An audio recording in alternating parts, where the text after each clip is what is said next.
Takže čau lidi, vítám vás u tady tohohle videa, které je ze série Bushcraft vybavení z AliExpressu. Já jsem Bizon a my se můžeme podívat na prvních 5 věcí, které si dneska představíme. Máme tady roušku v uvozovkách, trenažérní nůžaky, karambit, karací lopatka a pracovní rukavice. Tak a já bez žádného zbytečného mrhání tímhletím časem se můžeme pustit do toho. Rouška. Je to spíš zimní edice. Rouška, představíme, je na suchý zip. Dáte si ji takhle na hlavu a chrání vám vlastně krk. Je to takový ventil, který je v úvodovkách úplně k ničemu. Na nos a dírky na pusu. Je to spíš, abyste se fakt jako aby vám nebyla zima v zimě. Tohle vůbec jakože do léta není. A stalo to 50 korun. Dále tady mám trenažerní nunčaky, taky z AliExpressu, protože tady tahle série celá z AliExpressu. A stály mě 100.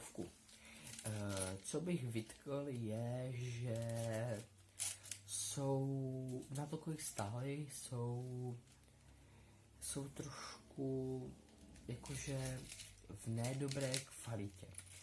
Tady tenhle plast na koncích se skoro už urvává, ale tady je třeba díra. Jo, to mi tak přišlo, prostě nevím proč. Ale jsou kvalitní. Řetízek je parádní, sestavené jsou taky parádní, jsou to vlastně hliníkové tyče a nemůžu si vynechat. Kdybych si tohle měl koupit znova, určitě jo. Tak, další věc, tady mám kerambit, stylově. Kerambit, který mám takhle červený, stál 50 korun a na to, kolik stál, že za $2 máte takový parádní nůž, tak je to úplně bomba. Jestli bych si ho měl koupit znova, určitě jo. A taky se s tím dobře jakože pracuje. Jak na obranu je to dobré, tak na práci spíš jako otevírání něčím. A nebo bych to spíš zvolil na trout, než na nějaké sekání. Tohle určitě ne. Nemá to vůbec dobrou čepel, jakože čepel to docela má dobrou. Ale vlastně asi tak ze 2 mm to jde do půl milimetra a tak se to už skoro láme, tak ta špička. Tak, další věc, co tady mám, je lopatka. Lopatka je skládací. Skládá se vlastně ze 2 částí. Jsou mohla to všechno špinavé. Ze 2 částí, což je tady tahle lopatka a tady tahle ručka. K ručce si řekneme o něco víc za chvilku, až si to složíme. Tak, lopatka je docela malá na to, kolik stála. Stála 150 korun, takže 6 $6. A po složení lopatka vypadá takto. Tady tohle se může takhle dementně hýbat, protože nedá se to tu nějak zabezpečit. Takže prostě to hýbe. A zase, když tak tohle držíte a kopnete do země, v pohodě, naberete v pohodě. Když to chcete vysypat, tak si vám stane přesně tohle, že se vám lopatka takhle ohne. Takže, ale stalo jsem to fakt po čase. Jak jsem to tam dal, rok drželo. A fakt už mám 2 roky a už to fakt jako přestává držet. Jsou tady sice krásné zuby, které jsou úplně na hovno, protože nejsou vůbec naostřené. Nevím. A ještě jakože bonus, tady dali kompas. Jakože podruhé bych si to určitě nekoupil, koupil bych si zase kvalitnější. Už vím, že když dáte stopade navíc, máte pořádnou kvalitní lopatku. Ale mně to stačí, já jsem nic velkého nevykopával, kromě nějakého ohniště malého, takže mi to stačí. Dostanete vlastně k tomu ještě tady tohle parádní pouzdro.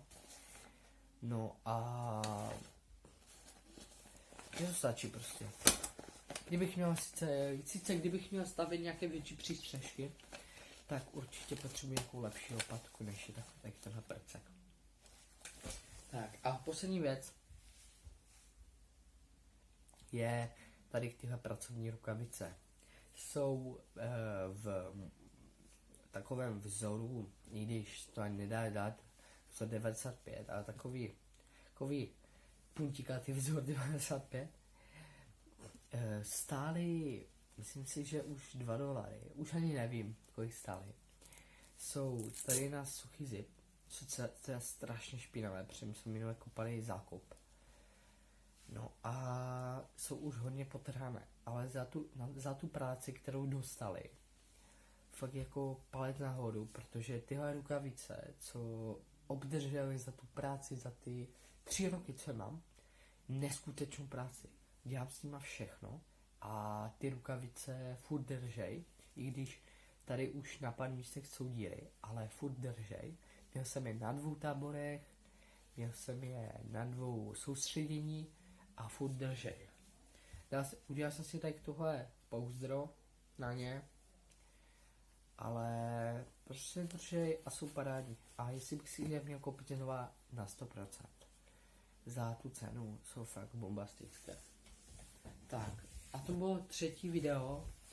A já vám děkuju, že jste tohle video sledovali až do konce. Určitě mi něco napište, o čem byste chtěli něco vědět. Věci vám sice nedám do komentářů, protože už si to nepamatuju, ale zkusím vám nějaké tam ty komentáře dát. Určitě lajkujte, sdílejte, komentujte. A kdo nemá, tak dejte jí odběr. A já se na vás budu těšit u dalšího videa. Zatím čau.